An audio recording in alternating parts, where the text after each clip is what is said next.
I tell you what, the more I look at Destined Rivals, the more it's growing on me as a sealed investment. Hey, look, I don't think anyone could come up with an argument strong enough to convince me that Destined Rivals isn't the best main set from the whole Scarlet and Violet era. I don't think anyone could come up with the argument that there is a better booster box investment than Destined Rivals from Scarlet and Violet. So I guess that's my whole point of this video. I think Destined Rivals is the best booster box investment from the whole Scarlet and Violet era. Let's delve straight into that topic. So starting off with Destined Rivals, let's have a little bit of a look at the set.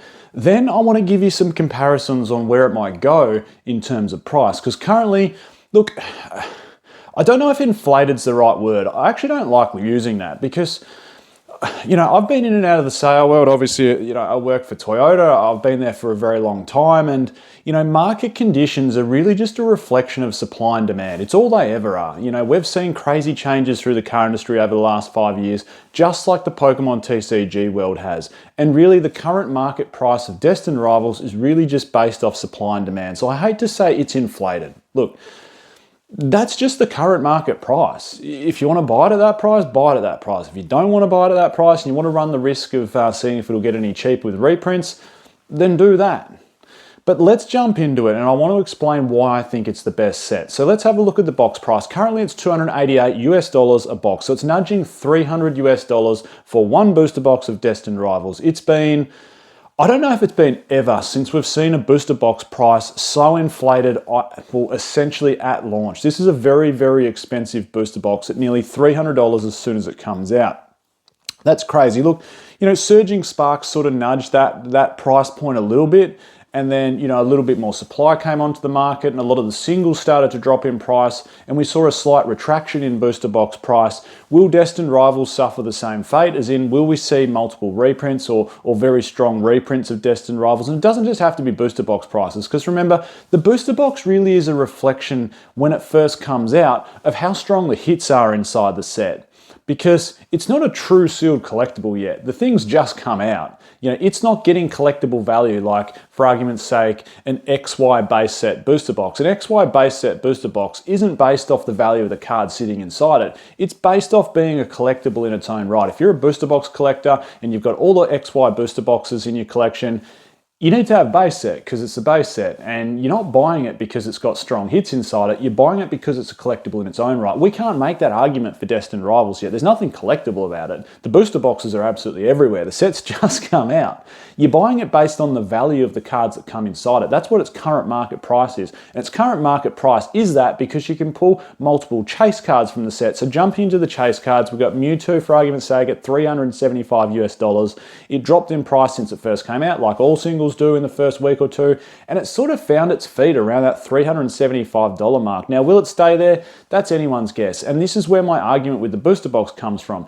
If singles drop, and it doesn't even need to be booster box reprints, it could be multiple Elite Trainer box reprints, it could be multiple sleeve booster reprints, it could be multiple booster bundle reprints, whatever the reprints are. If there's more singles hitting the market and singles prices drop, then we're going to see a reflection of that in booster box until the booster box becomes a collectible in its own right. Garchomp, for argument's sake, seems to have found its feet around the $200 mark. Moltres around the $151 mark. Ho-Oh, now this is a good looking Pokemon card, and I feel like it's trying to be the light version of that Lugia from Silver Tempest. You know, Lugia brings that darkness above the ocean on the boat, and this Ho-Oh's bringing that, you know, that light, I guess, at $146. The Nidoking, $110, another special illustration rare, and the depth keeps coming in this set. This set actually has a lot of depth. We've got some Misty's cards inside there with both the Psyduck and the Lapras. Particularly the Psyduck is a really nice looking card. You know, there's things like Typhlosion on there with a nice illustration rare. So look, the depth to this set is really, really, really strong. The Mewtwo, people either love it or hate it, but it's really nice to get a Mewtwo chase card. It's really cool to get a Gen 1 Nidoking chase card. It's really cool to get a Ho-Oh chase card. It's been a while since we've had, well, when's the last Ho-Oh chase card been? And this is one thing I've been saying for a while. And look, I don't think they've got everything perfect in Destined Rivals. In fact, far from it. But I don't think we can take away from the fact that it's a really, really good Pokemon card set. And a lot of those things we've been asking for, you know, a special illustration rare Nidoking, a special illustration rare Ho-Oh. Like, when's the last time we had these cards as chase cards? You can't have everything as a chase card. You can't have 200 chase cards inside a set.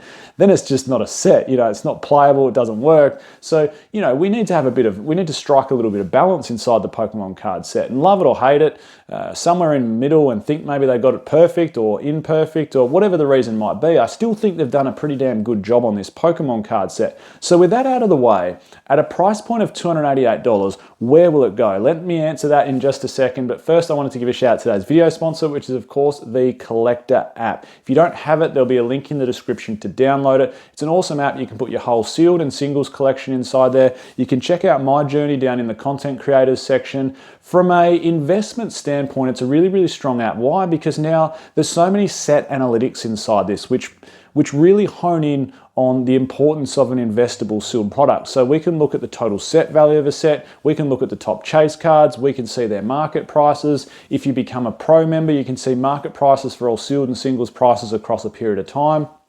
You also go in awesome draws to win awesome prizes when it comes to being a pro member. So Collector app, link in the description, like I said, to download that one. So current booster box price for Destined Rivals at $288 US. Now, I think to answer the question, where will it go? I think we can look back in the past a little bit, and we don't need to go very far. Let's just jump straight back into Sword and Shield era, right? And starting with Silver Tempest for argument's sake. And you need to ask yourself, is Destined Rivals a better booster box or a better set than Silver Tempest? And again, I don't think anyone could make the argument to tell me that Silver Tempest is a better set than Destined Rivals. I don't think it is. The Lugia is a brilliant chase card. The Rayquaza in there at $76. What's Lugia at? Just over $300 now. That's actually taken quite a jump upwards in recent weeks, the Lugia. So crazy. But anyway, the Rayquaza at $76. What else do you really have in that set?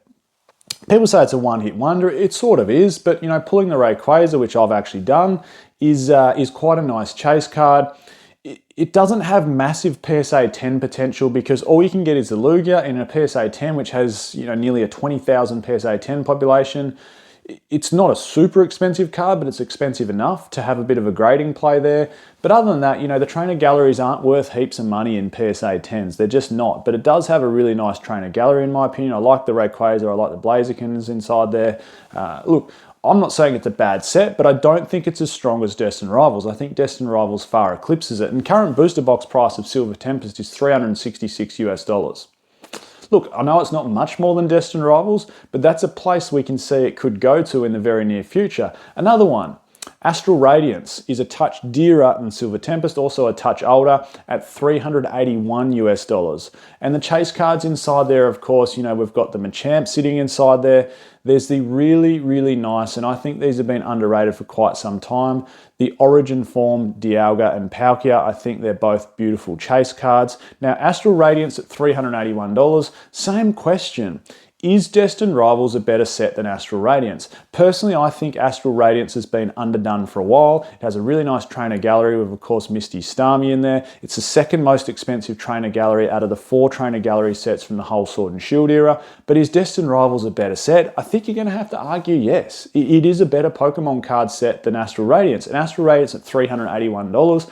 You're probably thinking in the same time frame that Destined Rivals is well and truly going to eclipse that price. And you might see where my argument's gaining some traction here and where the end game we're going to get to. Next one, Chilling Reign. I know we're going back in time a little bit. Chilling Reign is a really complete Pokemon card set in my opinion. Personally, I would have put the Empoleon from Battle Styles into Chilling Reign. I think it suits the theme a little bit better. And the Blaziken into Battle Styles, I think again it suits the theme a little bit better. And I think it maybe would have balanced out those sets a little bit. Battle Styles with the Blaziken and a Sleeping Tyranitar, maybe would have been a slightly stronger set than what it is. And putting the Empoleon in there would have, gone with the theme a little bit better for Chilling Reign. Chilling Reign is a great Pokemon card set. And again, I do feel it's undervalued. It's at $411. There's some awesome cards inside there. The Moltres is just an absolute banger. Like that's a piece of art, that Pokemon card. That's a really, really nice Pokemon card.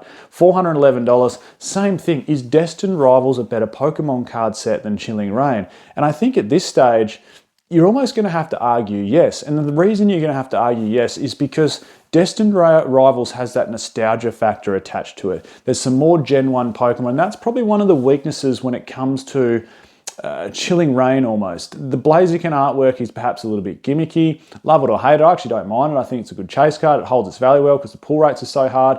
The original birds, the Moltres is a piece of art, but again, it's the new Regions version of those birds. You know, Zapdos goes a little bit gimmicky in that Roadrunner style card.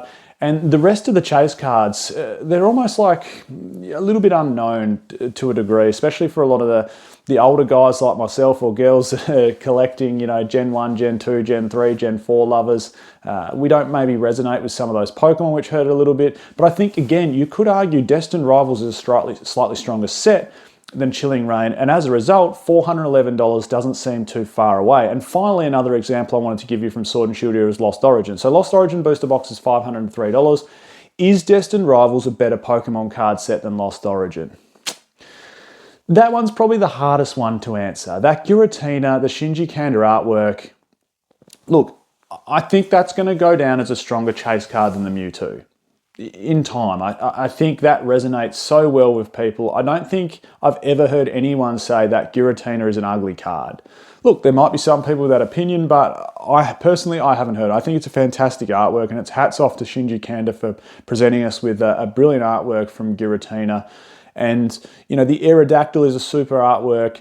The trainer gallery is full of Pikachus, of course. It's also full of some other Gen 1 chase cards, Snorlax, Charizard, Gengar. There is some serious depth with the trainer gallery that comes into Lost Origin, plus 2 banger chase cards. Is Lost Origin a better Pokemon card set than Destined Rivals, or is Destined Rivals a better Pokemon card set than Lost Origin? Perhaps at the moment, we need to give Destined Rivals some more time to settle in. You know, will Mewtwo drop down to a $150 chase card or a $200 chase card? Will it continue at $350? Will it become a $450 chase card? Will the other cards, like, you know, Ho-Oh sitting at $146, will it hold its price? Will Nidoking at $110 hold its price at $110 as more supply hits the market? History will tell us it won't. History will tell us that those cards will drop in price.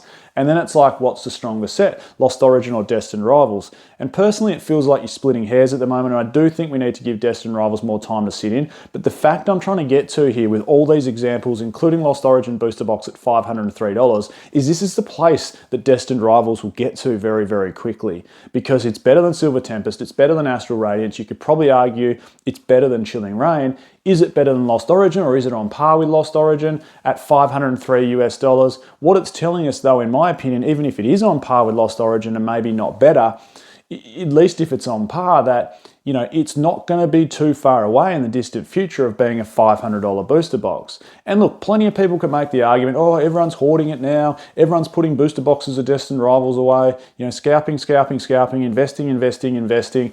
People were saying the exact same thing when Lost Origin was out, that everyone's storing it away. Booster boxes are going to be in everyone's cupboard. They're going to be too scarce. What happens when all the investor bros try and sell them? There's going to be too many flooded on the market that it's not going to hold its price. And look where it is. It's over $500. In fact, I think it's one of the best investments you can have in the next 12 months.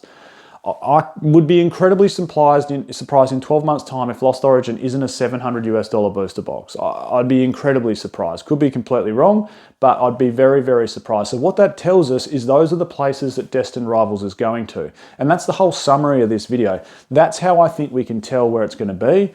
Look, it could have multiple reprints, could be blown out of the water. It's too early to tell. But what my argument is Destined Rivals is actually a much stronger booster box and a much stronger Pokemon card set than we were originally giving it credit for. And the supply demand at the moment at $288 tells us that exactly. I'm Michael, this is Pokeoz. Catch everyone next time.